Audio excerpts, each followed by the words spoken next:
All right, we're talking to John Kermicle, who's the brand manager for AgriGold Seeds here. And John, a lot of planting activity so far this spring, which is a bit unusual for compared to the last 2 years. So how's the supply holding up? Are there any concerns there that you guys have for people that maybe haven't gotten into the field yet or haven't gotten finished? We'll touch on replant here in a second. Well, I think that's a great question, because in our case, we've had a very good year and we had all of our seed position. We were off to a great start, and you know, you've been seeing the crop planting report. We're at 50% planted now, and which is amazing to still be in April.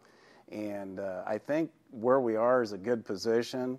If we get into a heavy replanting or some challenges there could be some challenges out there in the seed industry, basically, just because of, you know, the supply was pretty well positioned and we've got a bigger corn crop than normal. So it's going to be interesting if we get into a heavy replant situation.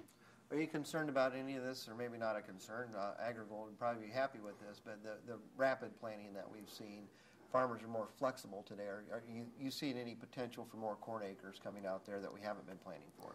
Well, it's interesting. You hear the USDA report that, you know, we're so far along in planting, and I travel a lot, and I still see a lot of nitrogen going on in fields, farmers expecting to plant corn. I think this corn crop could continue to grow if we get another break in the weather. You know, if the rain continues for a period, maybe not, but it looks like we're setting up for a pretty big corn crop.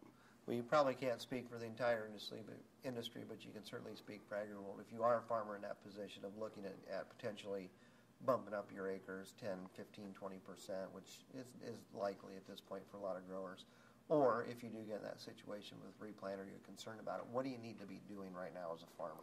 I think the key is just to stay in touch with our company, with your salesperson, and just make sure that you're covered if you have any needs. I know a lot of our growers have called in and said, hey, I may need a few extra bags. Actually, because the season's been so early in the south, we've actually already started picking up corn and bringing it back to the plant.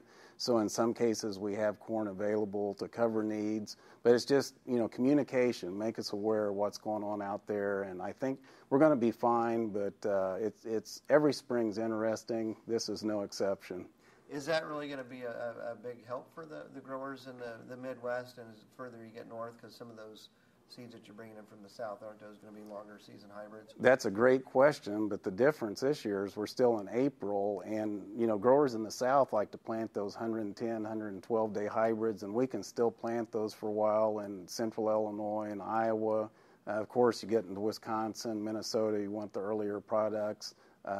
We still actually have some winter production coming back that's you know, been out on the ocean, and looks like it's going to show up just in time for this second round of planting. So some of the failures of getting the product back there looks like it could come back just in time for our needs for the second round of planting. So hey, luck is where preparation meets, right? That's right. That's right. So everything's worked out. All right. That's John Kermicle. He's the brand manager here at AgriGold Seeds. Thanks, John. Thank you.